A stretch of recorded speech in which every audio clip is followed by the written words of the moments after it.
Muito bem, muito bem. Sejam bem-vindos todos e todas. Nós estamos aqui no nosso laboratório de estudos em religiões e religiosidades. Branca e embora. Eita, vou mutar aí vocês, beleza, pessoal? A gente está aqui a partir do UniCV, né, do Centro Universitário Cidade Verde de Maringá. Então, nós convidamos já... É um pedido, né, é uma demanda de vocês mesmos, para nós ouvirmos algumas lideranças, né, religiosas, a partir de alguns acontecimentos globais que têm acontecido, e acontecimentos que têm acontecido é excelente, né? A partir de alguns eventos que têm acontecido, né, e o Sheikh Victor, ele é daqui da nossa comunidade de Maringá. Ele é sheik da mesquita daqui de Maringá, carioca. Descobrimos aqui que ele é carioca da Gema, mas já está falando o nosso idioma aqui, né? Nosso paranaense do norte. Mas o Victor, além de sheik, ele também é formado em história, né, Victor? Geografia. Geografia. Victor, se puder, então, se apresentar um pouquinho mais detalhado, né, falar um pouquinho mais sobre você. A gente veio para te ouvir falar sobre, né, as perspectivas islâmicas, sobre território, resistência, reconciliação, principalmente no âmbito dos conflitos que têm acontecido ali na Palestina também. Então, a palavra está contigo, eu estou aqui para dialogar com você, os alunos, convidados que estão aqui nessa noite. Que quiserem participar com perguntas, utilizem o chat, por gentileza, para a gente poder facultar mais tempo de fala para o Victor. Victor, então, se pudesse apresentar com mais detalhes. Boa noite a todos, né? Obrigado pelo convite, professor. Meu nome é Victor de Souza Conceição, né? Eu sou nascido no Rio de Janeiro, no centro do Rio de Janeiro, carioca da Gema, como já foi dito. Criado no Engenho Novo, não sei se o Paulo conhece Engenho Novo. Conhece, Paulo? Então, nascido e criado no Engenho Novo.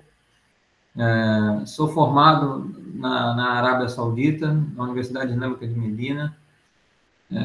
Também vivi um período no Sudão. Eu vivi, na verdade, mais no Sudão do que na própria Arábia Saudita. Fiz faculdade no Sudão, só que eu não concluí, porque eu ganhei uma bolsa para a Arábia Saudita e fui para a Arábia Saudita. Aí, na Arábia Saudita, eu concluí o curso de Teologia Islâmica, vamos dizer assim, na Faculdade Islâmica de Medina. Medina é a segunda, na verdade, a terceira capital, na verdade, a segunda capital religiosa, e a terceira capital da Arábia Saudita, que é a capital política, é Riad. Depois vem Meca, que é o centro de todo muçulmano, depois Medina, onde foi sepultado o profeta Muhammad, né? Depois eu me graduei, retornei para o Brasil, né? E depois recebi o convite aqui da Mesquita de Maringá, né? Da Sociedade Beneficente Muçulmana aqui de Maringá. Aí eu vim aqui, assumi a liderança da Mesquita. Também aí aproveitei, né? Nesse inteirinho de tempo, nesse período de tempo, fiz a graduação em Geografia na UEM. E agora estou fazendo mestrado também. Então, essa é mais ou menos a minha vida, né? Vamos dizer assim. Bacana, Victor. E está fazendo mestrado em quê? Em Geografia também. Em Geografia. Aí tem uma linha de pesquisa mais para, Geografia da Terra, humana. Geografia humana. Também eu confesso que é uma área que me chama bastante atenção, me fascina bastante. Bacana, eu gosto também bastante, porque eu gosto muito da história do pensamento geográfico. Então, a área que eu estou tentando escrever agora, no meu mestrado, vai ser nessa, da área do pensamento geográfico. Vamos ver se vai dar certo, né? Vai sim. Se já entrou, já está mais de metade do caminho andado, né? A gente sabe que mestrado não é brincadeira, não é coisa fácil, né? Ainda mais se tratando da UEM, né, que é uma das universidades públicas mais renovadas, né? Então, acho que é bem relevante, assim, a gente ver a comunidade islâmica também adentrando, né, na UEM. Não sei se na UEM tem algum trabalho com estudantes nesse sentido, no sentido religioso, por assim dizer? Na verdade, não tem que eu saiba. Eu sei que tem um professor, o nome dele acho que é Paulo Henrique, se eu não me engano, Henrique, que foi coordenador, que foi orientador do professor Saulo. Primeiro que me mencionou, ele é na história, no departamento de história. A primeira pessoa que mencionou o nome dele, que eu escutei mencionar o nome dele, foi o professor Saulo, quando o Saulo me falou dele. Ele fez um mestrado sobre, a gente em árabe chama de Mamalik, que são Mameluco, né? Império Mameluco no Egito. Ele é carioca também. Você carioca vai para tudo quanto é lugar, brincadeira. Eu queria ter a oportunidade de encontrar com ele, mas não tive a oportunidade de encontrar com ele. É bom, né? É bom você ter mais gente da comunidade que fortalece. Sheik, para a gente entrar para os nossos assuntos principais, né, da temática do nosso encontro, a gente tem visto as notícias, né, mas notícia depende do viés, depende do editorial, depende do patrocinador, né? E queria saber um pouco mais, né, entender a partir tanto do pensamento teológico islâmico, quanto do seu ponto de vista enquanto geógrafo, né, estudante de humanidades, que conversa, né, com geopolítica, de certa forma, sobre esse conflito principal ali, né, terrível, que o Israel tem provocado, né, com o pessoal da faixa de Gaza, de toda a região, na verdade, né, que daí começa a provocar os outros países em volta, que não é coisa de hoje, né, já desde há um tempo. Então, eu queria começar, digamos, pelos princípios, né? Porque há dentro da teologia judaico-cristã, há tanta justificativa, né, pela posse da terra, que para mim é um problema terrível, é pela descendência de Abraão, etc. Então, tem muito disso, porque Abraão teve Isaac e tudo mais, mas o pessoal esquece, inclusive, de Ismael, né? Então, queria entender um pouco mais sobre, vamos dizer, essa relação, como a tradição islâmica compreende esse conceito, né, de comunidade, a relação com esse território físico, principalmente ali no que concerne a Palestina em si, né? Não só a Palestina, mas pensando nessa região toda. A Palestina, né, ela faz parte do que em árabe se chama Asham. O que quer dizer Asham? Asham, a gente pegando a Kaaba, né, que não tem mapa aqui não, senão eu vou mostrar para vocês. Os árabes, eles dividem distribuíram essa região, né, região da Península Árabe, é bem a Península Árabe, do Oriente Médio, em Iêmen, né, que na verdade que está dentro da Península Árabe, que é chama de Iêmen porque está do lado direito, né, da Kaaba, e Sham porque está do lado esquerdo da Kaaba, né? Claro, a referência é pelo Oriente, né, para onde nasce o Sol. Então, essa parte é chamada de Levante em português, né? A gente é chamada de Levante. A parte do Levante ela é importante. No Corão menciona Subhanalladhi asra bi'abdihi laylan min al-masjid al-haram ila al-masjid al-aqsa alladhi barakna hawlahu. Esse é um versículo do Corão que fala Subhanalladhi asra bi'abdihi, louvado seja aquele que elevou o seu servo min al-masjid al-haram, da mesquita al-haram, haram em Meca, ila al-masjid al-aqsa, até a mesquita de al-Aqsa, né? Em Jerusalém.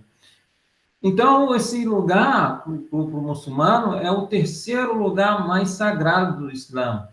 É o lugar que é um dos 3 lugares que é permitido, que é possível que o muçulmano visite. Visite no intuito de religiosidade, vamos dizer assim. Né? Vamos fazer um turismo religioso, vamos dizer assim, né? Que é Jerusalém. Até o profeta Muhammad, sallallahu alaihi wasallam, que é bem se a paz de Deus esteja com ele, falava assim, lá tashudu rihan ila thalath, quer dizer, não é permitido que o indivíduo se empenhe para viajar, exceto esses 3. Aí ele falou, a mesquita, né, a mesquita dele, a mesquita, a gente chama de Masjid al-Haram, que é essa em Meca, é um Estacaba, para onde a gente se direciona, a Mesquita de Medina, que é onde ele foi enterrado, e Jerusalém, a Mesquita em Jerusalém. Então, ela foi a primeira Qibla. Qibla é o lugar onde a gente reza, a direção que a gente reza. Ela foi a primeira orientação, o primeiro lugar para onde nós, muçulmanos, nos orientávamos, até ser revelado que Allah subhanahu wa ta'ala diz no Corão: فَوَيْلُ وَجْهَكَ شَطْرَ الْمَسْجِدِ الْحَرَامِ, quer dizer, vire o seu rosto, né, para Masjid al-Haram, que é Meca. Então foi, né, vamos dizer assim, trocada a direção de Jerusalém para Meca.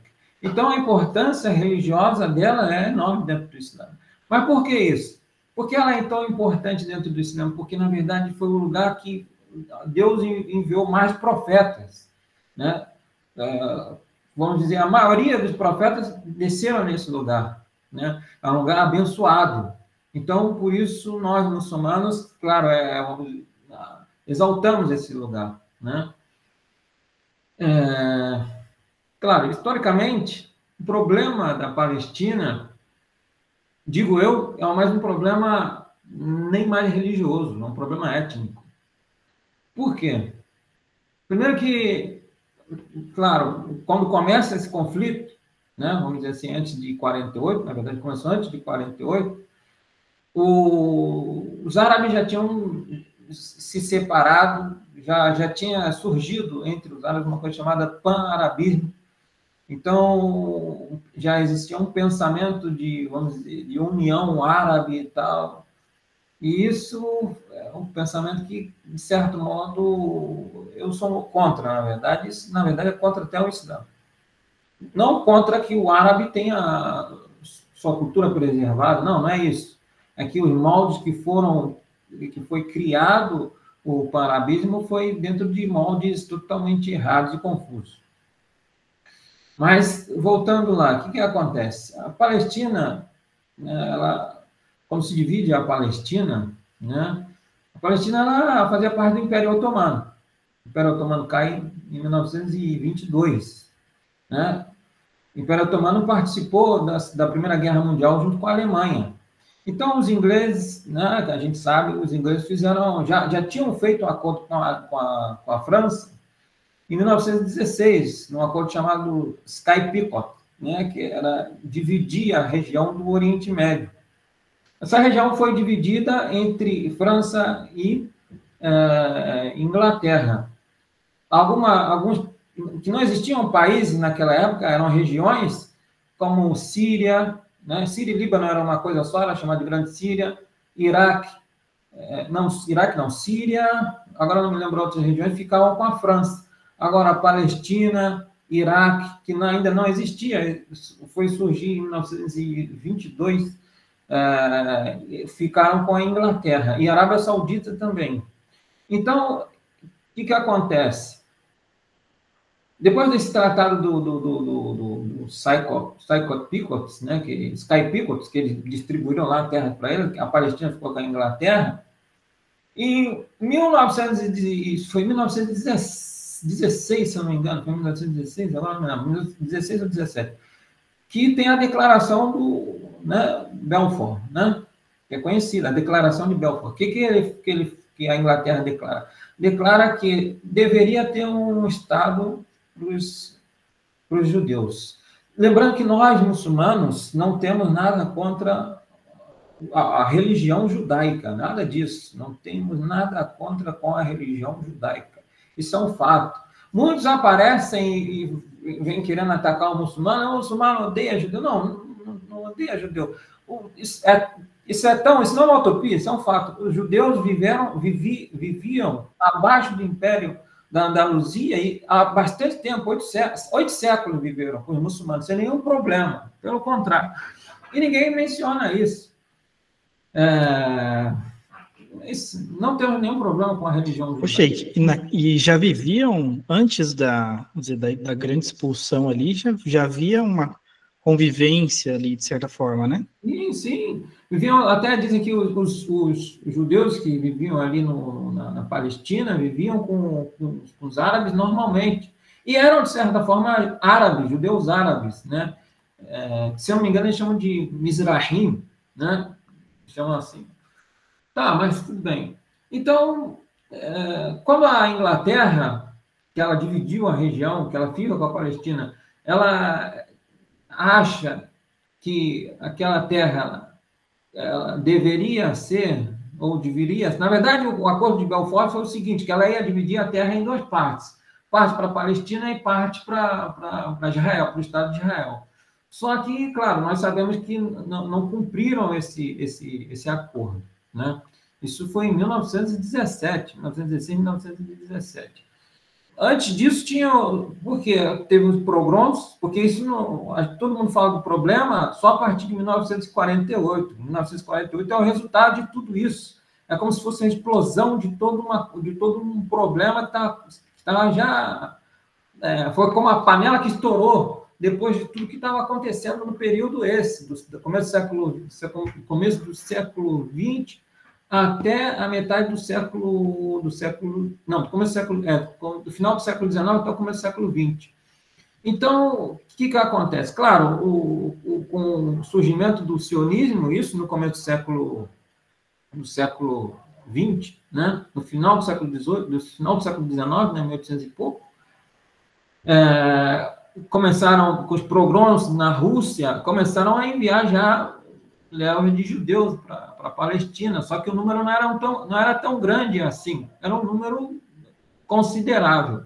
Estatísticas do governo do Império Otomano diziam que até o período mais ou menos até antes de 1948, vamos dizer assim, o número de judeus que viviam na região era de 25 mil, isso aumentando. O número da população em geral era de 500 mil. O número de cristãos era entre 40 e 70 mil. O número de cristãos era maior do que o número de judeus. Mas viviam normalmente, sem nenhum problema. Sheik, isso antes de 1920? Isso antes de 1936, 1948. Porque em 1936, o que acontece? Porque isso... a população, esse número da população, em porcentagem, é mais ou menos 5% da população, né? Aumentando, estou aumentando. Estou arredondando, mas estou aumentando. Em 1936, a população essa chega a 11%, né? A população judaica da região chega a 11%. Mas depois eu vou dizer mais para complementar, até tentar... quero que vocês entendam o meu raciocínio. Então, quando a Inglaterra faz esse tratado, a Declaração de Balfour, né, dando... Claro que ela também teve auxílio do Walter, da família... Esqueci o nome agora. É a família Rothschild, né? Rothschild. Que é a família... Todo mundo sabe? Rothschild. Isso, perfeito. Aquela família mais rica lá da época, né? Família... E ela, claro, tinha estreitas amizades com o governo inglês, e ajudou, né, na formação do Estado de Israel, isso é lógico. Então, a Inglaterra dá concessão, dá permissão para que eles se instalassem, e tá bom, até 1936, 1939, a situação andava, se conviviam, né? Só que, o que acontece? Com os problemas que estavam acontecendo na Europa, pré-Segunda Guerra Mundial, né? Então, o que aconteceu? Muitos judeus começaram a migrar e ir para... Isso antes do sionismo, da formação do Estado de Israel. Já o sionismo já tinha sido inventado, né, vamos dizer assim, e o Estado de Israel ainda não existia, mas estavam entrando. Até em que 1936... a Inglaterra ela volta para trás e ela faz cria, né, um documento chamado White Paper, né? Eu não sei inglês não, estou tentando arranhar em inglês. É como se fosse o livro branco. Nesse livro branco, o que ela falava? Que ela viu que a situação tinha piorado. Ela fez o seguinte, que não podia mais entrar, no período de 5 anos, mais de 75 mil judeus só. Não podia ser mais do que isso. Por quê? Porque a população, que eu falei para vocês, de 4% já tinha passado para 11%. né? Mas antes disso, de 36 a 39, teve, na verdade, uma revolução árabe, chamada assim, porque eles estavam vendo o que estava acontecendo. Muitas terras sendo vendidas, né? Os colonos os judeus estavam comprando a preço de banana terras dos palestinos, estavam invadindo também terras e assim por diante. Então, estavam perdendo muitas terras que eram deles, estavam perdendo terras. Então, o governo inglês resolveu voltar atrás daquilo que ele tinha feito lá na Declaração de Balfour. Aí, o que acontece? Aí ela coloca esse white paper, né? Que é o nome desse acordo aí, documento, vamos dizer assim, só que não vale de nada. O que ela queria agora, ela falou que, nesse white paper, eu me esqueci de falar também, que era o seguinte, uma das condições é que, no período de 10 anos, tinha que ter um Estado da Palestina. No período de 10 anos, eles iam criar um Estado da Palestina. Até hoje não tem um Estado da Palestina. Então, claro, foi passando o tempo, até chegar em 1948. Em 1948, né, depois da Segunda Guerra Mundial, os judeus, o governo sionista, né, esse é o correto falar, né, o governo sionista, né, o Estado sionista de Israel, né, o grupo sionista, vamos dizer assim, eles resolveram fazer o quê? Eles, o que fizeram? Eles aproveitaram, né, e começaram, de certo modo, a atacar a Inglaterra. A Inglaterra não viu que já não dava mais ali para ela, ia causar problema, e saiu, e deixou o lugar vazio. Atacaram literalmente, porque eles atacavam. Teve um atentado que foi no hotel chamado Rei Davi, né? E esse atentado foi criado por um grupo chamado Haganah. Esse foi o primeiro atentado terrorista causado, né? Vamos dizer assim, criado na Palestina. Esse pessoal não fala. Então, teve gente morta, se eu não me engano, até o primeiro-ministro se feriu, eu não me lembro como é que foi a história. O importante é que aí a Inglaterra ela resolve sair e deixou o lugar vazio. Quem assume, claro, era tudo que os sionistas queriam. Então, quem assume os Estados Unidos. Quando os Estados Unidos assume junto com os sionistas, aí sim eles aproveitam e declaram o Estado de Israel. Aí já era. Nessa época, a população que estava ali, a população judaica, já era de 600 mil. Imagina, olha o pulo que deu. De 25 mil a 600 mil em 1948. Sheik, e tem uma estimativa da população local mesmo, população islâmica? A população não tem, na verdade. Isso eu deveria buscar. Mas... Porque pelo que eu entendi, foram judeus importados, por assim dizer, né? É que isso que você falou, agora eu lembrei, é importante, porque quando teve, isso foi em 48, teve a chamada Nakba, né? Os árabes chamam de Nakba, que é em árabe, em português é como se fosse a desgraça, não é bem essa palavra não, que foi quando eles saíram, né? Dizem que mais de 700 mil palestinos saíram das terras dele, deixaram mais de 400, vamos dizer assim, terras, né? O que foram deixados também. Então, até hoje, eles falam sobre isso. Eles falam o seguinte, é que a comemoração, se não me engano, da independência do Estado de Israel é 15 de maio, né? 15 de maio de 1948, e a Nakba acho que é 14 ou 15 de maio. E a Nakba é comemorada um dia, antes ou depois, agora eu não lembro a data assim perfeitamente. Então, eles tiveram que deixar, imagina... Ô, Sheik, mas também não foi assim, deixaram, né, saíram, procurar peregrinar. Teve caso tipo de envenenamento de poços, né, uma estratégia bem macabra, bem sombria. Bem macabra. Bem sombria. E foram para países arredores, por exemplo, Líbano, Síria, Egito, e lá eram, de certo modo, foram tratados como cidadãos de segunda classe. Em 1900, isso é um exemplo só falando para vocês. Em 1982, teve um atentado.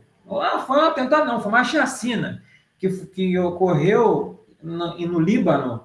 Chama. Agora me esqueci o nome. Agora não me lembro o nome. Que quem fez a chacina foi a falange libanesa, né? e claro, a mandado da Mossad, né?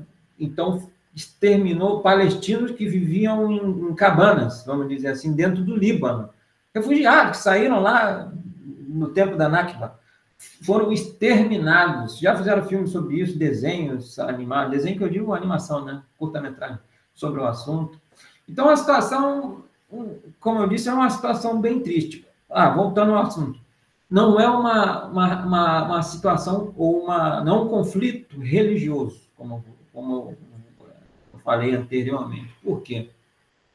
Em 48, quando ocorreu esse problema, os países que entraram, teve uma guerra, teve um conflito. Entrou entrou Síria, Egito, Iraque e Jordânia, né? Transjordânia. Foi Transjordânia? Não, Jordânia. Cisjordânia. Entraram e lutaram para lutar contra Israel. Só que esses 4 países eram governados por 4, vamos dizer assim, fantoches, né? Dos países europeus. O que adiantou? Não adiantou nada, foram derrotados. Mas eles lutaram não com um intuito religioso, a intenção deles não era libertar, era um intuito pan-nacionalista, porque no século XIX, que foi criado um movimento pró-árabe, né? Um pan-nacionalismo, né? E se aproveitaram bastante disso, principalmente os líderes corruptos de alguns países árabes, né? Por isso, nunca dá certo, sempre tentando fazer nunca dá certo, sempre por causa disso. É uma sem vergonha isso fora do normal. Então, em 48, foram derrotados, não aconteceu nada, e a situação piorou. E de lá para cá só vem piorando, né? Sheikh Victor, e eu fico vendo assim, né? Que a ONU, em tese, as Nações Unidas, né? Ela meio que nasce para direitos humanos, etc., em um período ali pós-Segunda Guerra, lutar por direitos humanos e tudo mais. E nós percebemos que, né, em muitos conflitos, o pessoal tampa os olhinhos, né? Tem um amigo meu que está lá faz parte de alguns comitês da ONU, né? E ele diz que a palavra em si, qualquer coisa que se diga, e a Palestina? Censura na certa, né? São brasileiros que estão lá, tem pessoal de diversas nacionalidades que começa a questionar, fala, mas e a Palestina? A gente não vai falar sobre ela, a gente não vai questionar sobre os conflitos que têm acontecido e tudo mais, né? Mas, Sheikh, tem um acontecimento mais à frente ali em 67, se eu não me engano, 65, que, vamos dizer, para o pessoal de tradição judaico-cristã, é a menina dos olhos, né? Que é a Guerra dos 6 Dias, o Yom Kippur. E ali é quase que como um decreto que Deus está do nosso lado, né? Seja o Deus da guerra que for, né? E como se percebe esse movimento a partir dos países em volta ali, que fizeram parte também desse conflito? Aqui, professor Jonas, o que acontece? Primeiro que um milagre desse com a ajuda dos Estados Unidos, isso é muito fácil, né? Eles nunca falam isso. Os Estados Unidos davam arma para eles. E não só, é uma coisa impressionante, porque o que acontece? A gente sempre fala o pessoal fala do Irã, fala do conflito, a mídia também ela é fogo. Ela fala as coisas, às vezes por desconhecimento, né? Às vezes por ignorância, né? Vamos dizer assim, ou por malícia, eu não sei. Mas a história é a seguinte, que os Estados Unidos sempre deu armamento. Antes, quem dava armamento para Israel era a França. Depois cortaram Inglaterra e Estados Unidos, né? Os Estados Unidos dava descaradamente armamento para Israel, isso é fato. Imagina um país, o menor país do Oriente Médio, mas tem o maior armamento do Oriente Médio, assim, foi criado do dia para a noite, vamos dizer assim, não tem nexo, não tem sentido, são potências, são uma das potências armamentistas do mundo, isso é não só a inteligência a inteligência do Estado de Israel era uma das melhores, a Mossad, entende? Tanto que o governo brasileiro vai lá e compra, vamos dizer, armamentos deles, não são armamentos de espionagem volta e meia. Teve um caso que é chamado de Irã Gate, não sei se você já escutou. O que acontece? Mas isso é bem depois, isso é só um exemplo para mostrar a você, ou vocês, né, que o Israel, Estados Unidos e até o Irã também não são muito... Essas histórias aí que contam não é muito... São meio fantasiosas. É que quando teve a Revolução Iraniana em 79, né, o Irã estava com problemas, logicamente, né, porque tinha acabado de sair de uma guerra contra o Iraque, que foi, se não me engano, 80 ou 89. Na verdade, não saiu, estava tendo guerra com o Iraque, ele entrar em guerra com o Iraque, estava precisando de armamento, a história é essa. Estavam precisando de armamento. Tentaram comprar armamento do Vietnã, não conseguiram. Aí tentaram comprar armamento da China, acho que a China deu uma arma que usava com o uigure, né, da etnia, que teve problema lá, então eles chegaram a vender algumas armas, mas não era suficiente. Então, o que o Ayatollah, né, o Khomeini, o que ele fez? Ele tinha amizades estreitas com Israel, falou com o governo de Israel, e Israel falou que não, vamos te dar arma para essa guerra contra o Iraque, né, na época do Saddam Hussein. Então, fizeram o seguinte, tá, vamos fazer o seguinte, eu vou te vender tantas armas. E acabou, já o Irã ficou feliz, né? Só que eles não sabiam que a arma que Israel ia vender não era de Israel, essa arma era dos Estados Unidos, porque os Estados Unidos tinham feito um acordo com Israel, que Israel, sim, que ele ia passar a arma por Israel, para que o Khomeini não soubesse que a arma vinha dos Estados Unidos, que o Israel vendesse a arma e assim... Quase uma lavagem de dinheiro, só que com arma, né? Perfeito. Aí o Khomeini ia pensar que a arma ia vir de Israel, não dos Estados Unidos, porque ele tinha aquele negócio, né? Que os Estados Unidos era demônio, os Estados Unidos era mal, não sei o quê, prepondo. Tá, para terminar, eles descobriram, só que Israel, malandramente, o que ele fazia? A arma, no acordo, era que ele tinha que vender a arma toda, só que ele pegava 50% da arma e passavam e vendia os outros 50%. Entende? Então é assim. Quando na Guerra dos 6 Dias, né? Essa Guerra dos 6 Dias, estava vivo o Gamal Abdel Nasser, Gamal Abdel Nasser, que era o presidente do Egito. E foi uma cabeçada ali que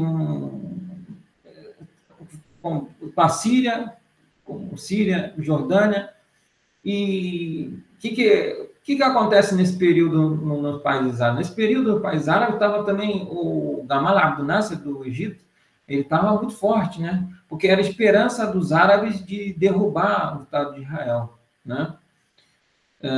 Só que não deu certo, porque, como eu falei, são todos corruptos, né? Todos são corruptos. É muito triste. Mas hoje em dia, claro, na visão religiosa, não se tem uma visão religiosa, vamos dizer assim, desse assunto, né? A visão é mais política, vamos dizer, né? Isso é importante, muito importante que se diga, né? Porque eu provoquei sobre a questão religiosa justamente porque é o senso comum, né? É o que se vende no Ocidente, sabe? E faz muito sentido porque Israel é pró-sionismo. Desculpa, os Estados Unidos é pró-sionismo.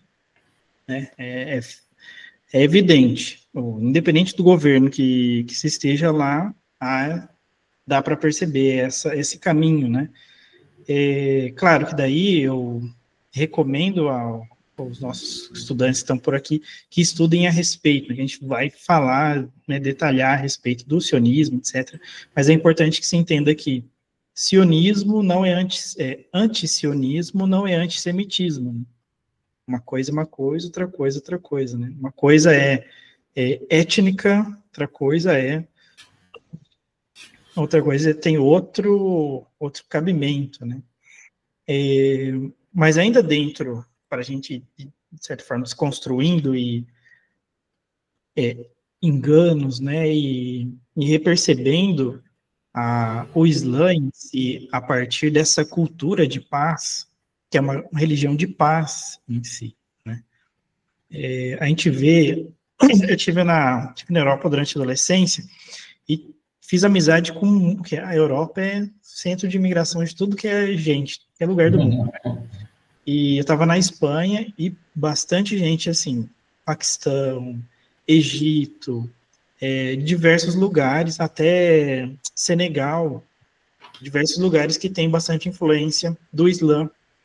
E mesmo eu dizendo que era cristão, não havia, pela parte deles, né, não havia um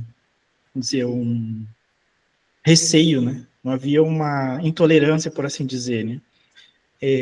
Mas a gente percebe, em alguns casos, pelo menos é o que chega para o Ocidente, que alguns discursos de resistência parecem ter sido adotados por movimentos mais extremistas, por assim dizer. E dentro da comunidade islâmica, tem alguma orientação, tem algum caminho, algum posicionamento em relação a esses grupos mais, vamos dizer, ultra-ortodoxos, não sei se seria correto dizer assim, que tomam as causas, que tomam as questões de resistência, que são altamente válidas, existe a partir das comunidades, dos líderes religiosos, enfim, algum tipo de orientação nesse sentido, né, de confronto ou a favor? Tora, o que acontece? Claro, a visão dos sábios é o seguinte: aqueles que estão na região, eles lutem mais, claro, que para preservar a vida, né? O indivíduo está numa situação de, né, ou ele luta ou ele morre, entende? Então, esse que aconselha os sábios e tal. Mas é uma coisa que é muito difícil, professor, porque é uma coisa... Primeiro que, como você falou, a mídia ela é tão sem vergonha, porque ela tenta colocar uma guerra, uma cruzada, uma nova cruzada, entende? Como se fosse o muçulmano lutando contra o judeu e não sei o quê, e o muçulmano tal, aí cai um problema religioso, o problema não é ético, quer dizer, não é? Lembrando que o Estado de Israel, ele usa a religião para se formar, né? Ele usa um judaísmo, né? Uma crença judaica para formar um Estado, só que a Constituição dele é laica, ele é um Estado laico, vamos dizer assim, porque ele é a favor do aborto, a favor das passeatas homossexuais, nada contra, mas essa é uma visão que, creio eu, não é muito religiosa, né? Não é muito judaica. Não só isso, você vê como são as coisas. Lá também estão morrendo cristãos, árabes, palestinos, eles não falam isso. Foram três igrejas que foram destruídas em Gaza, né? De 2023 até agora, eles não mencionam, entende? Então, claro, tem muçulmana, a maioria da população é muçulmana, principalmente em Gaza, a maioria da população é muçulmana, isso aí de fato. Então, mas não só tem muçulmano. Então, é um problema grande, Mas o problema também é que eu penso da seguinte forma: quando a gente fala uma guerra étnica, é que eu não sei como é a visão do sionismo, né? Porque eu não sei se eles consideram o judaísmo uma etnia ou uma religião, né? Porque é difícil, né? Porque se for uma etnia, então, como você disse no começo, professor, então estão lutando por uma terra sagrada, né? A terra de Abraão, mas Abraão não era judeu, né? Tanto que os árabes são descendentes de Abraão, isso é um fato, são de descendência abraâmica, vamos dizer assim, são semitas. Eles falam que os árabes são antissemitas, não sei o que, não, os árabes são semitas, isso é comprovado. Eles são chamados árabe mustáriba. A origem dos árabes, esses árabes mustáriba saíram do Iêmen. é uma tribo iemenita chamada Jurhum, que saiu por seca e foi para a Península Árabe e se misturou se misturou não, casou assim se conta, né? Os historiadores árabes dizem o seguinte: se casou, Ismael se casou com uma mulher da tribo de Jurhum, na verdade se casou 2 vezes, e da descendência dele que saíram árabes, arabizados, vamos dizer assim, de língua árabe, mas não de origem árabe, porque a descendência árabe é por parte de pai, não de mãe. Então, vamos dizer assim, eles não eram árabes por parte de... Eles não eram árabes por causa do pai deles, que não eram árabes, não era árabe. Nem a língua de Ismael era... O Ismael era árabe, né? Siríaco, né? Vamos dizer assim. Eles dizem o seguinte. Então, eles também são donos da terra. Outra coisa também, que a menção árabe, os árabes, eles não são um povo só, né? Árabe, posso dizer, o povo que vive no deserto, isso é outro assunto. Mas há menções, se a gente for ver na parte étnica, né, de etnia, né, étnica não, de parte de etnia, né, etimológica, vamos dizer o seguinte, que os judeus vêm de Judá, né? Estou falando visão, não estou falando contra a religião judaica, estou falando só na visão etimológica. Os judeus vêm de Judá, filho de José, né? Só que há menções de árabes no tempo de José, na região. Então, eles já habitavam a região, entende? Então, é uma controvérsia fora do normal. Tanto que isso é fato. A maioria dos árabes, a maioria dos judeus que habitam a região, tanto os sionistas, a maioria dos sionistas, e os que mandam no Estado de Israel, são judeus ashkenazes, que são convertidos ao judaísmo, né? De uma tribo lá da Europa Central, Khazar, se chama, né? Eles se converteram ao judaísmo. Essa é a visão, se a gente for para a visão étnica, né? Eles estão falando que aquela terra pertencem a eles por hereditariedade, vamos dizer assim. Mas essa história não cola muito, porque, né, vamos dizer, aí teve a diáspora, não sei o quê, mas o povo original hoje, que o povo que habita lá, original não, mas a maioria do povo hoje de Israel que habita lá são ashkenazes, que não tem nada a ver com o povo que vive lá. É verdade. Que a gente está falando é uma galera importada, né? Exatamente. E não é nem assim, não dá nem para comparar com, vamos dizer, a importação, né, dos africanos para a América Latina, que extradição, é outra coisa. O pessoal veio, ganhou terra, ganhou dinheiro, né? O pessoal veio para a Palestina. Sheik, eu vou começar com algumas perguntas que o pessoal colocou por aqui. Pessoal que foi entrando depois aqui, se tiverem alguma pergunta específica, podem colocar no chat. Tem 3 aqui do Paulo. A primeira é assim: do mesmo jeito que fundaram, acho que o Sheik já começou a falar sobre isso, né? Quando falou sobre o white paper, a proposta da criação de um Estado palestino, palestino, né? Do mesmo jeito que fundaram um Estado judeu, não seria bom formar um Estado islâmico no território da Palestina? E aí, no mesmo sentido, ele coloca, né? Por que o acordo de terras não foi cumprido? Essa proposta, Paulo, essa proposta é a última proposta do Hamas. Até o Hamas, que eles estão falando que o Hamas, o que acontece? Falam que o Hamas é uma organização que ela luta por um Estado islâmico na Palestina, né? E a saída dos judeus. Teve uma entrevista com o Breno Altman, ele fez uma entrevista com um dos líderes do Hamas e ele disse isso: não, nossa luta agora é que tenha 2 estados. Então o que eles vão falar agora? Não pode?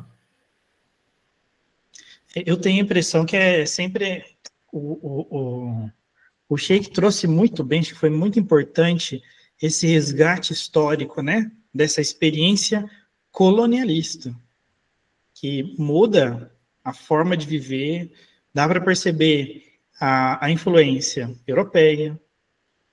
Eu não sei se vocês, alunos, perceberam, mas que a gente estuda, né, mas com maior percepção, a divisão do continente africano pelos europeus. Otto von Bismarck e tal, 1800 e pouco, mas dá a impressão que de 1910 para cá, as coisas vão, né? Não se estuda isso, não se estuda aquilo. Mas é mais ou menos o que aconteceu, né? França e Inglaterra fazendo essa divisão de território, e essa influência estrangeira, considerando não estrangeiros ali, o pessoal da Palestina, essa influência estrangeira é colonialista. E daí vem mesmo grupos de resistência.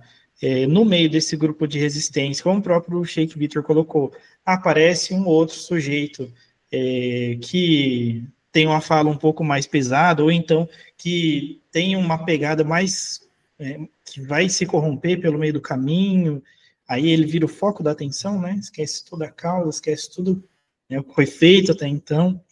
Mas acho que é importante, pessoal, a gente perceber a construção do conflito, né?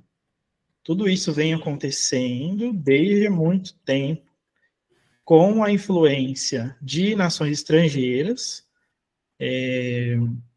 para criar, né, a partir de, seja de visão religiosa ou pela justificativa religiosa desses europeus que estão se colocando como bonzinhos, né? Nós vamos dar uma terra, né, eles perderam a terra deles lá no passado, vamos dar uma terra para eles. O pessoal estava muito bem estabelecido na Europa, mas é assim, Hitler foi lá, fez o que fez, e agora a gente tem que sumir com eles daqui também, né?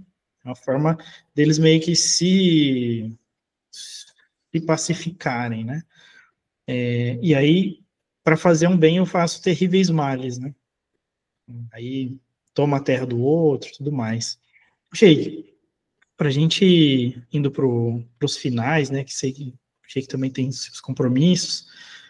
Aqui dentro do Laboratório de Estudos em Religiões e Religiosidades, a gente procura sempre olhar, digamos, pelos diálogos interreligiosos, né? Porque a gente sempre traz aqui diversas religiões. Acho que desde que eu estou no laboratório, é a primeira vez que a gente traz um sheik da comunidade árabe. Eu quero trazê-lo mais vezes aí para a gente trazer outros assuntos, né?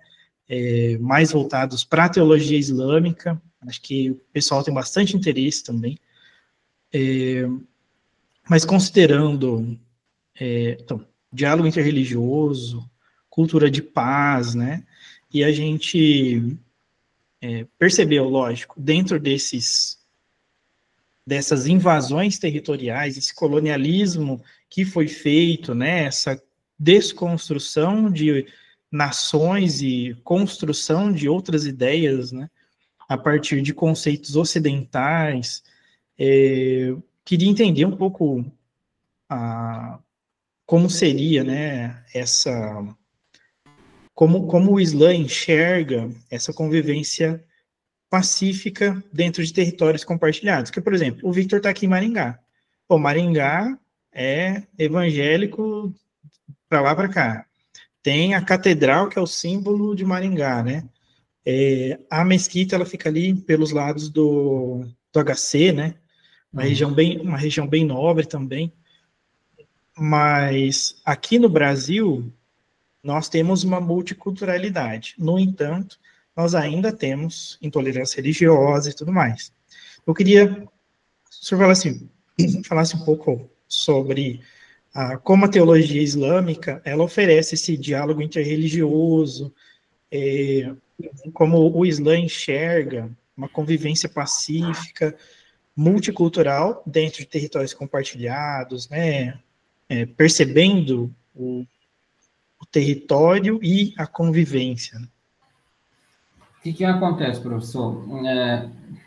O Islã, dentro do Islã, o muçulmano ele pode conviver com cristãos e judeus, pode, sem problema nenhum, e conviveu. Dentro da lei islâmica tem até, a gente chama de Ahlul Kitab, ou Ahlul Zimma. Literalmente é traduzido como povo do livro.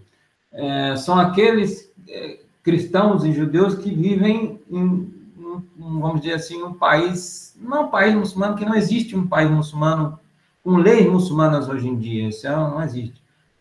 Mas, vamos dizer assim, são muçulmanos, são o povo do livro, ou adeptos do livro, que vivem em regiões que são legisladas por leis islâmicas. fica até repetido, né? Legislar por legislar, uma coisa repetitiva.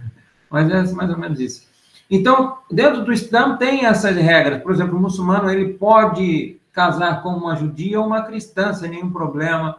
Ele pode comer da comida, do alimento de um judeu ou de um cristão também, sem nenhum problema. Porque são adeptos do livro. Não tem nenhum problema.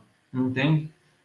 Como eu falei, isso aconteceu na Andaluzia. Claro, não foi uma maravilha também, né? A gente não vai falar que era um paraíso, né? Que todo mundo, caramba, todo mundo vivia. Não, claro. Mas dentro de seus problemas, se convivia. Hoje, o Líbano e Egito, ainda existem comunidades cristãs e judaicas que têm, como vamos dizer assim, mais de não sei quantos anos lá. Entende? No Líbano tem maronitas, católicos, tem, não sei, outros cristãos que são de tempos, não é de lá. Entende? Porque eram árabes que são etnias árabes, que se chamam assim, Ghassasana, ou Ghassanida, em árabe chama Ghassasana, que eram cristãos, e os Lahmida, né? Que também eram cristãos também. Claro, ainda vamos dizer assim, existem cristãos árabes que vivem entre os muçulmanos sem nenhum problema. Convivem entre os muçulmanos sem nenhum problema. Mas, como eu disse, claro, existem conflitos. Em qualquer lugar vai ter conflito. Não vai ser as mil maravilhas. Mas dentro da lei islâmica, que é a base, o muçulmano tem que respeitar eles, tem que respeitar o cristão, o judeu não pode injustiçar. Tem uma opção de regras dentro disso, entende? Isso não é uma utopia, né? Falando parece até uma coisa, um conto de fábula, né? Mas realmente existiram tempos que foram assim, né? É verdade. E quando o Sheikh fala sobre o povo do livro, quer dizer assim, eles também seguem princípios similares. Exatamente, perfeito. Por exemplo, ao contrário, são monoteístas, vamos dizer assim, de um modo geral. Então, eles vamos dizer, podem conviver com os muçulmanos, né? Podem conviver com os muçulmanos sem nenhum problema. Tá? Excelente. Nosso pedido, né? Eu sempre peço e desejo, né, que haja cada vez um maior entendimento sobre o respeito religioso, né? Com certeza. Com certeza, porque eu não preciso me tornar budista igual o Paulo, não preciso me converter ao Islã como o Victor, mas eu preciso respeitá-los, né? Respeitá-los. Dentro de cada...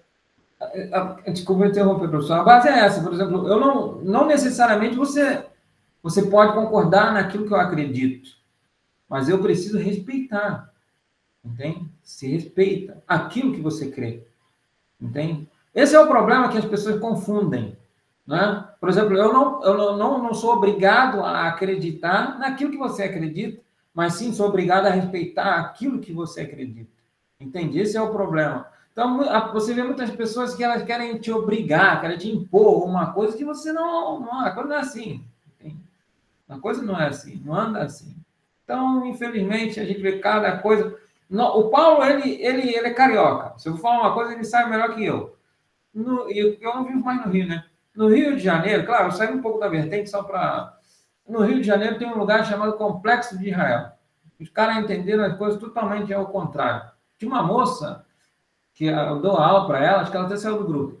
E ela estava me contando que ela não podia demonstrar que religião seguia no Complexo de Israel, porque se soubessem, aí a coisa ia ficar feia para o lado dela. Agora, que ponto a gente chegou? Que ponto que a gente... É uma coisa surreal. Uma coisa surreal.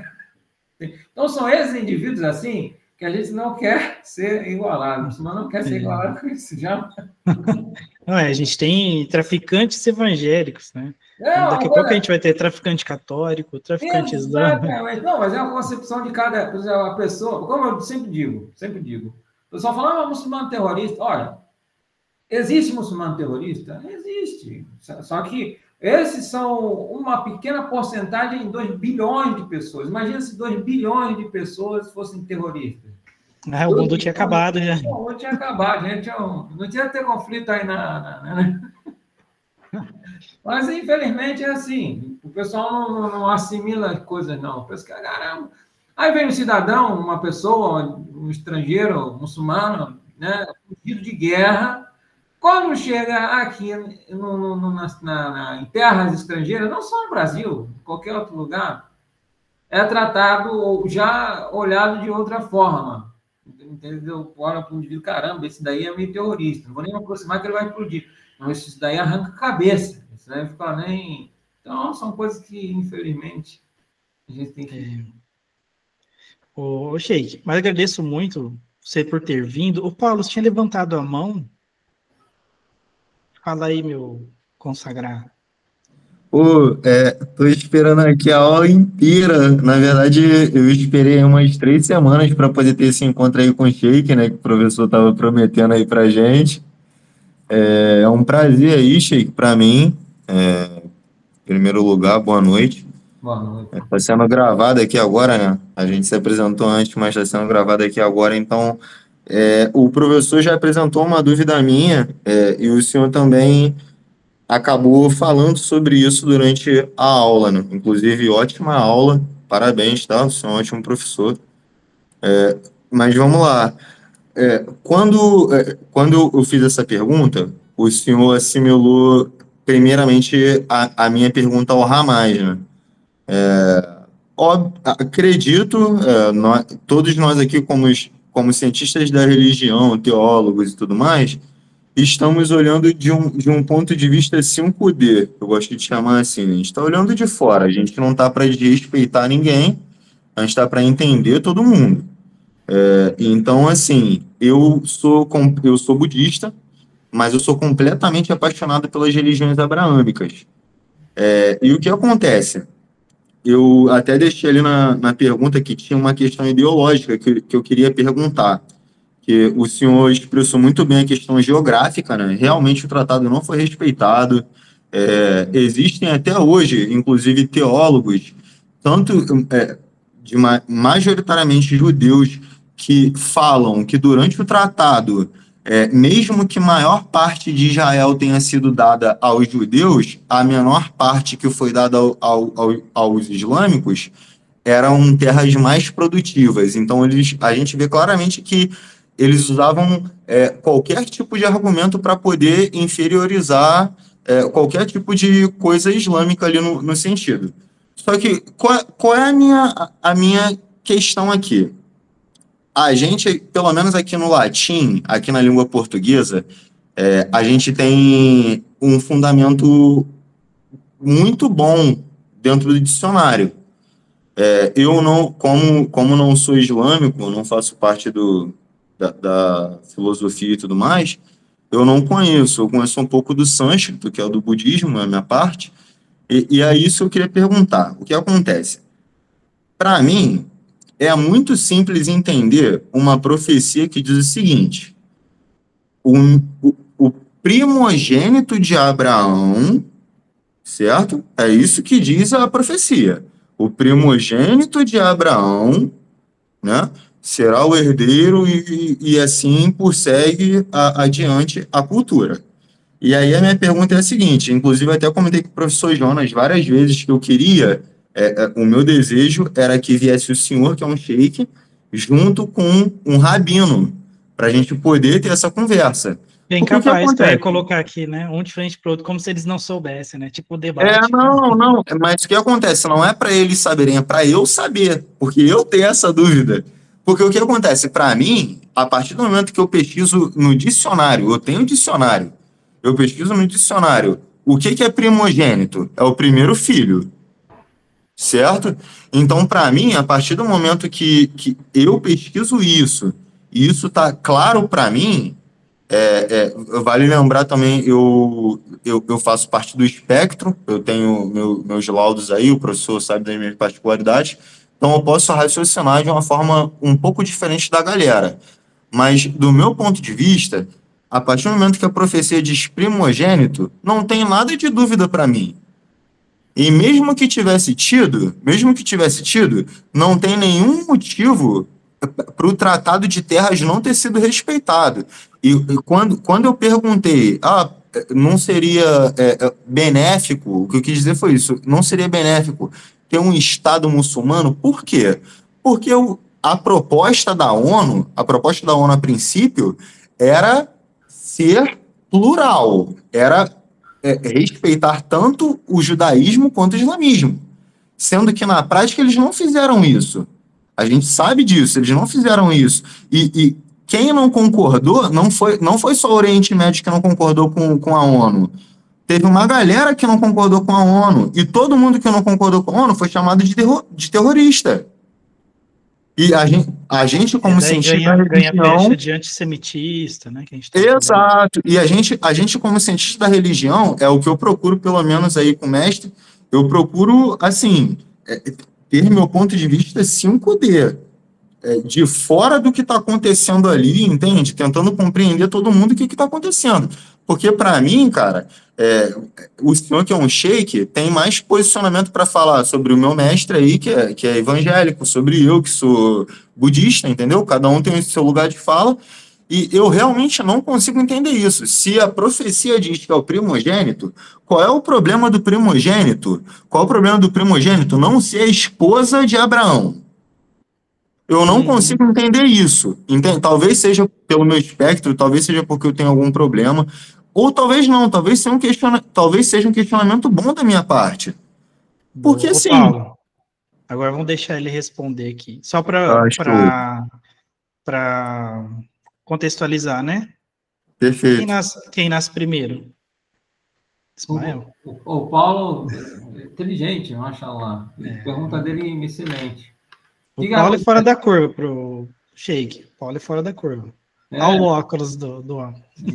Óculos carioca. Você é óculos do arpoador aí, o pessoal arpoador. Não, se eu vejo um passando na rua, eu atravesso a rua. Estrada do Engenho, cria do Colégio Bangu, pô.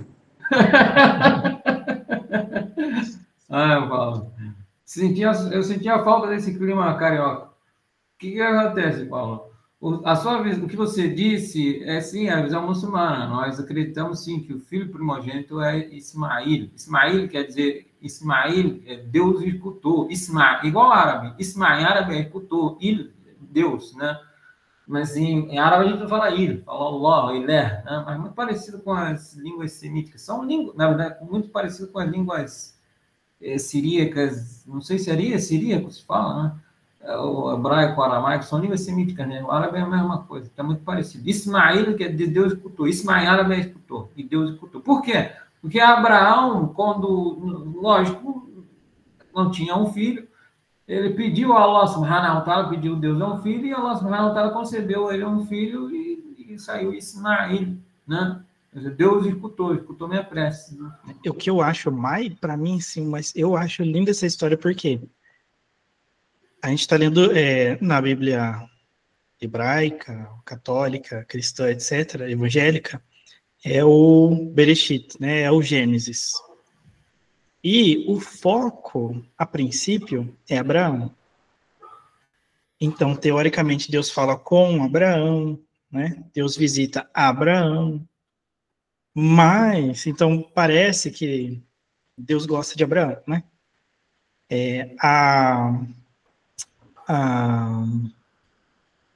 Meu Deus, não é Agar. Como é Agar? O nome dela? É Agar. Agar mesmo. Então, a Agar, que é a mãe do Ismael, ela era egípcia. Esse certo? É o problema. Ela é egípcia. O pseudo Jonathan dos judeus, ele vai dizer que ela era filha do rei do Egito, né, da época. De qualquer maneira, professor, africano. Sim, né? Mas aguenta aí. Já muda tudo, né? Tipo assim... entendi o que quer dizer. Então, começa assim, o Abraão desce para o Egito, mente. Fala lá que você é minha irmã. Você é muito bonita, Sara. Ela tinha uns 10 anos, né, a menos que ele.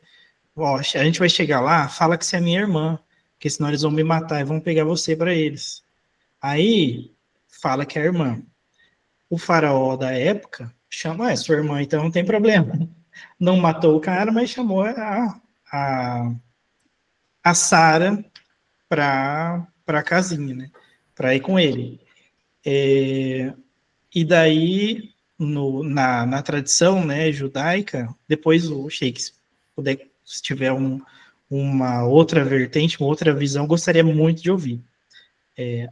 A tradição judaica, então, a judaica cristã, né, ela entende que daí, porque o cara se deitou, né, quis se deitar com a mulher de Abraão, a Sara, que era casada, aí ele ficou com alguma doença, talvez alguma doença de pele, doença no corpo. Mestre, o que acontece? Eu adoro esse assunto que o senhor entrou, gostaria muito, mas para não ocupar muito o tempo do Sheik, é que acho que não ficou muito clara a minha dúvida. O que acontece? Eu quero aproveitar que ele é um Sheik, que ele tem literalmente o ponto de vista muçulmano, para ele poder me responder isso. Ele falou para mim, não, Paulo, realmente o ponto de vista de nós muçulmanos é esse, que é Ismael, né? Traduzindo aqui para a gente, para o Brasil, para os carioqueses, né? Ismael, né? E Isaac, são os dois grandes personagens aí que a gente tem aqui. E a minha dúvida é a seguinte, quando, por exemplo, o senhor Sheik, como um didata, né? Como um professor, é muito mais propício o senhor ser educado, né, ter um tom de clima mais suave, usar o eufemismo para poder conversar principalmente sobre um assunto delicado sobre esse, que é o islamismo.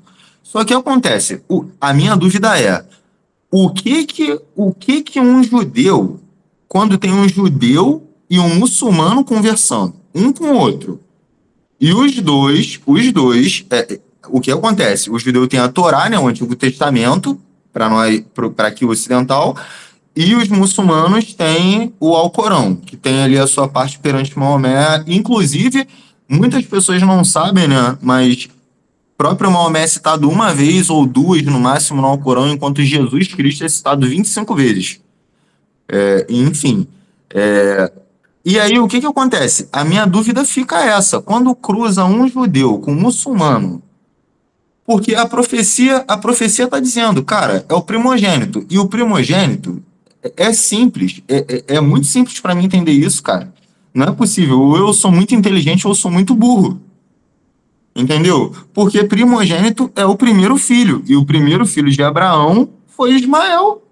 Boa. Entendeu? E aí eu queria entender como o senhor como um muçulmano, conversa ou dialoga, se realmente acontece esse tipo de conversa entre judeus e muçulmanos também, né? E como o senhor consegue argumentar sobre isso? Essa a minha pergunta mesmo. O que acontece, Paulo? Eu geralmente nunca, com Rabino, eu só tive 2 vezes contato com eles, né?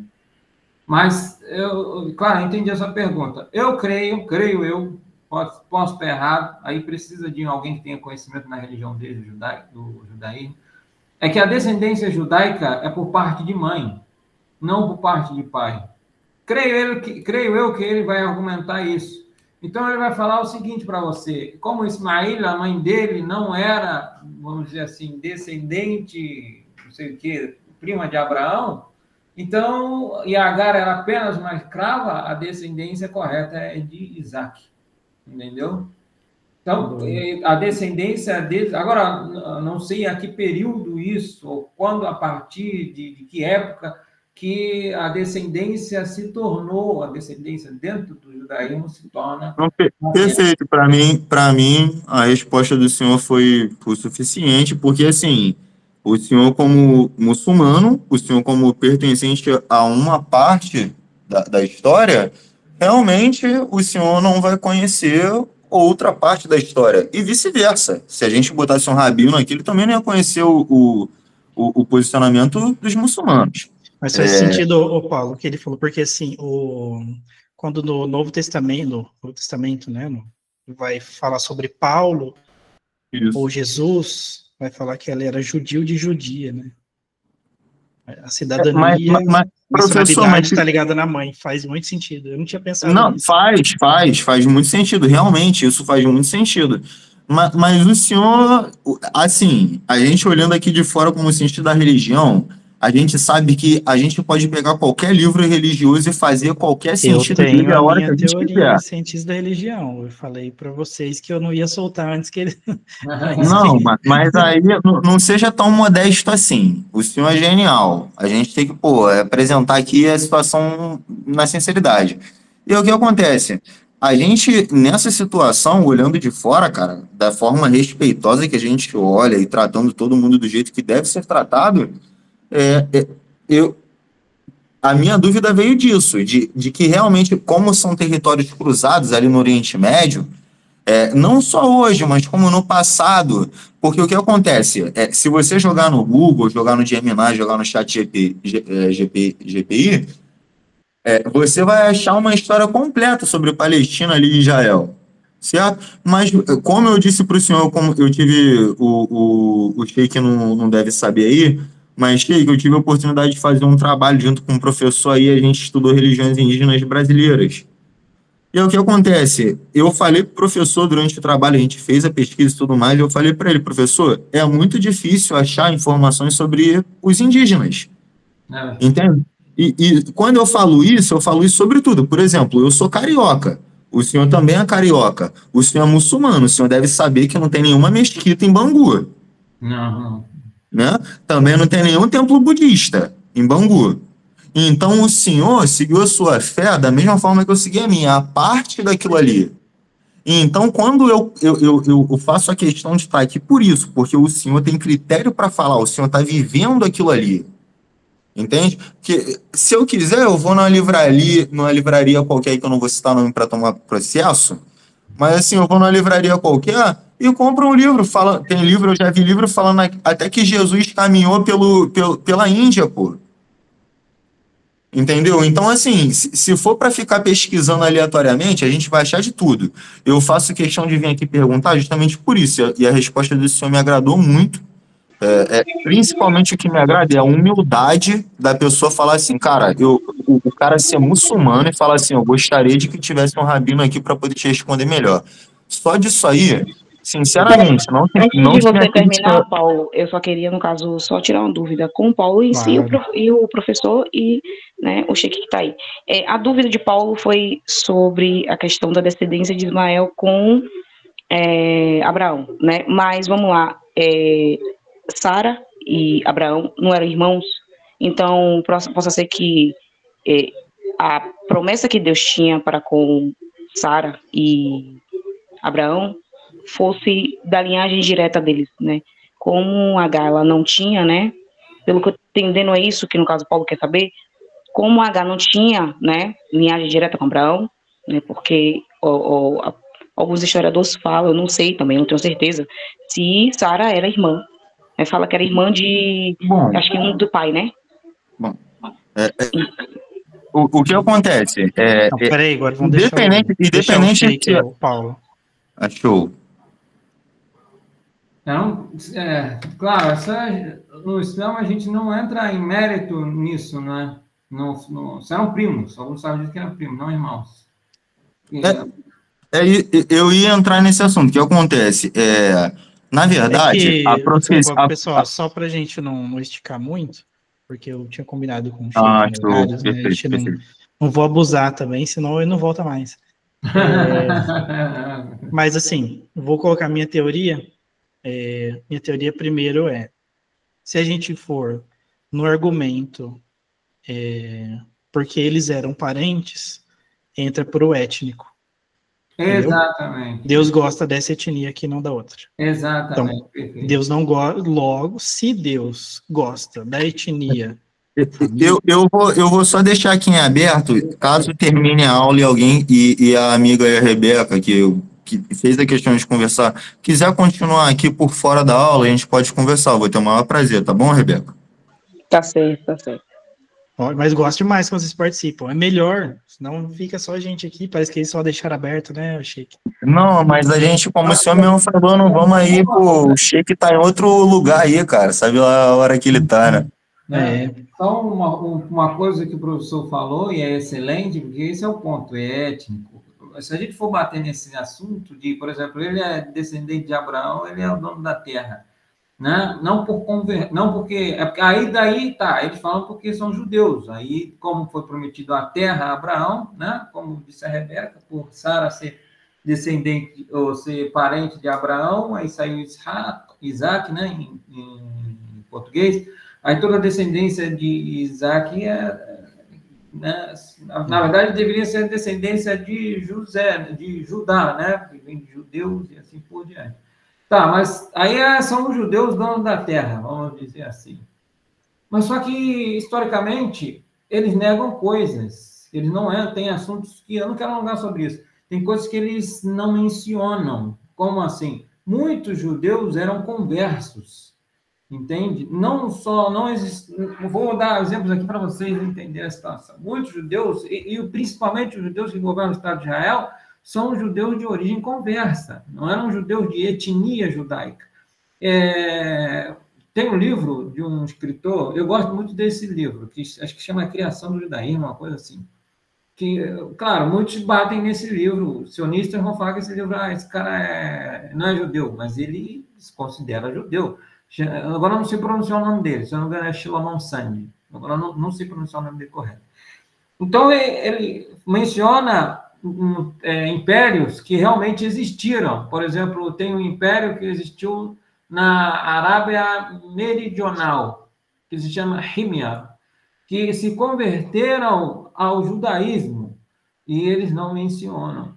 Também existia, são muitos, se a gente for... Existia também uma mulher que era berbere, que se chamava Dunya al-Kahina, que, claro, ela se converteu ao judaísmo e com ela toda a tribo dela, berbere, né?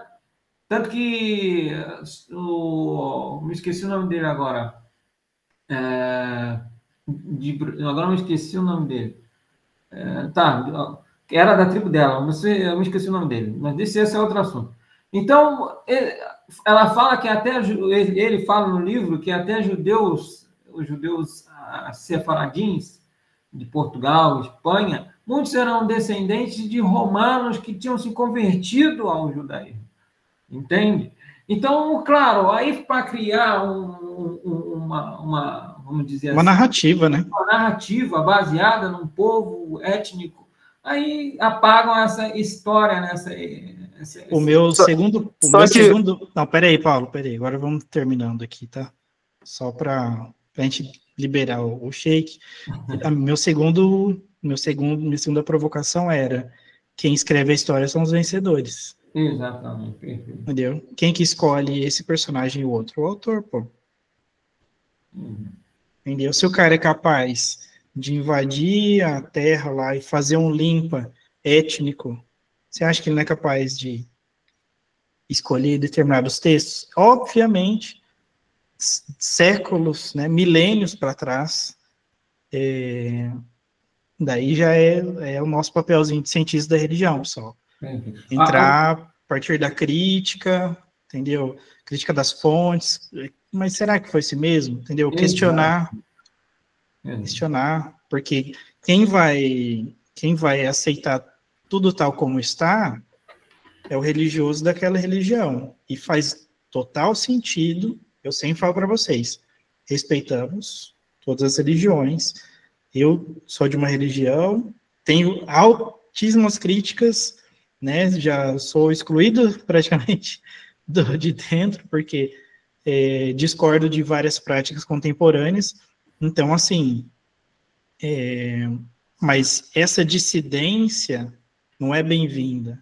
Qualquer detalhe a mais, mas eu acho excelente o fato de estar lá, Agar, egípcia, Ismael. Poderia ter sido simplesmente apagado. Para mim já é excelente estar ali. O Victor, muitíssimo obrigado por estar aqui com a gente. Eu que agradeço. É uma alegria estar aqui. O Victor também é amigo do nosso coordenador, professor Saulo, veio indicado, né? O professor Saulo, eu falou, eu sei que você é amigo do Sheik aqui de Maringá, né? Então, dá o contato dele, a gente precisa trazer ele para conversar no LER também. Quero trazer em outros momentos, né? Claro que a gente veio com o enfoque principal nesses conflitos, mas agora, em outro momento, eu quero trazê-lo para a gente falar mais de assunto mais tranquilo, né, mais sobre o Islã, porque... Puder trazer uma aula assim para a gente só trocar umas ideias mesmo, para a gente entender, aí vai ser show. Deixa a pergunta de repórter. Não, professor, desculpa, eu só me lembrei o nome, é Tariq bin Yazid. Tariq bin Yazid. Não, Tariq bin Ziyad. Tariq bin Ziyad. Esse é o que abriu o Estreito de Gibraltar, que chama Jibrail al-Tariq. Ou Jabal al-Tariq, na verdade. Chama Jabal al-Tariq, que é o... Chamavam, na verdade, antes as Colinas de Hércules. Só para me lembrar, que eu tinha me esquecido. Mas Quem abriu o Estreito de Gibraltar. É isso? Isso. Porque ele era berber e o que acontece? Isso foi quando teve a guerra, né? Chama Guadalete, né? Entre os visigodos e os muçulmanos, né? Berberes, vamos dizer assim. O general, o líder da tropa era ele, Tariq bin Ziyad. Aí, em homenagem, o Estreito de Gibraltar, né, que na verdade chamava, se não me engano, as Colinas de Hércules, aí foi dado o nome de Jabal al-Tariq, que é a montanha de Tariq. Ele era eu falei isso porque ele era da tribo dela, dessa Dunya al-Kahina, que tinha se convertido ao judaísmo. Só que essa tribo depois, ela se converte ao Islã. Entende? Mas é só para... A gente vê que tem muito, infelizmente, né, tem muito apagamento na história. Muito. Muita seleção, sabe? Esse daqui vai prosseguir, esse daqui a gente deixa guardadinho aqui, né? Infelizmente. Por isso, pessoal, principalmente pessoal de teologia, tem gente de teologia de outros cursos, né? De história, filosofia. É sempre importante a gente ter essas compreensões, né? Quer dizer, como esse texto foi construído, como essa tradição religiosa chegou a ser o que é, né? Existe vamos dizer, a questão religiosa, espiritualidade é uma coisa, questão religiosa institucional é outra coisa, né? Ali por trás pode ter várias intenções, né? Mas, pessoal, não vou alongar por hoje. Novamente, agradecemos, Sheikh Vitor, por nos receber, por vir aqui com a gente. Em nome também do nosso coordenador, professor Saulo, todo o pessoal aqui do UniCV. É sempre muito importante ter o pessoal da comunidade também de Maringá aqui com a gente, né? Carioca, mas já é maringaense já. Está aqui desde 2018, o senhor falou, né? 2017. Já é maringaense, já está até votando aqui. Pessoal, muito obrigado vocês que participaram, os convidados que vieram também de outros lugares. O link está fixado aqui, mas assim que a gente finalizar a chamada, o chat some. Então, caso você não tenha feito a sua inscrição, né, se você deseja receber certificação, né, de atividades complementares, esse é o momento. Amanhã já não fica disponível, beleza? Muito obrigado, pessoal. Mas cadê, professor? Onde que tá? Não tô achando não, tá fixado não. Tá fixado aqui, não tá não? Deixa eu fixar de novo. Mas eu mando nos grupos de WhatsApp nossos também. Ah, tá show então. Beleza? Finalizando a gravação então por hoje aqui. Muitíssimo obrigado, pessoal.